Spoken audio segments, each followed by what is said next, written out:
Serial वसुधा में आया है एक बड़ा और धमाकेदार ट्विस्ट। कहानी में अब वह मोड़ आ गया है जहां बाबा साहब अपनी बेटी वसुधा की जान बचाने के लिए किसी भी हद तक जाने को तैयार है, इवन कठोर तपस्या करने तक।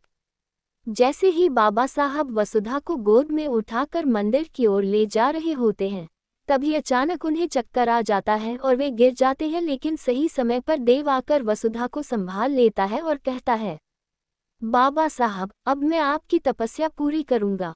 इसके बाद वह वसुधा को मंदिर के भीतर लेकर जाता है। जी हाँ, पहले वसुधा ने देव की जान बचाई थी और अब देव अपनी वसु की जान बचाने के लिए हर मुमकिन कोशिश कर रहा है।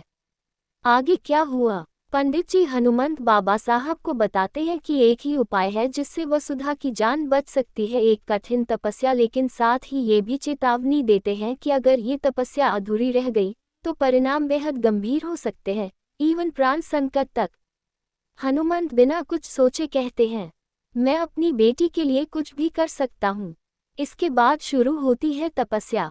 हनुमंत बड़े बड़े लोटों में जल भर भर कर सिर पर उठाते हैं और मंदिर की सीढ़ियाँ चढ़ते हैं। हर कदम पर थकावट, लेकिन हौसला नहीं टूटता। वे महादेव पर जल चढ़ा रहे होते हैं।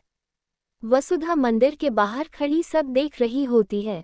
बहुत चिंतित होती है। वो कहती है, बाबा साहब ये सब कैसे कर पाएंगे?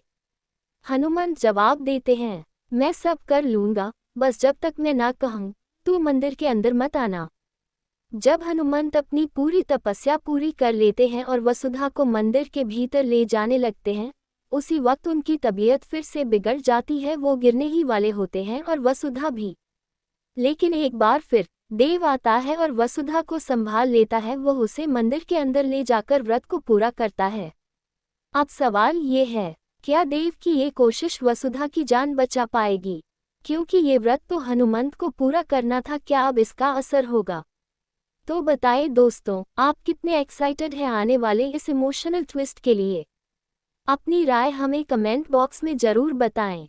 और अगर आपने अभी तक चैनल सब्सक्राइब नहीं किया है तो फटाफट सब्सक्राइब करें ताकि आप सीरियल वसुधा से जुड़ी हर अपडेट सबसे पहले पा सकें।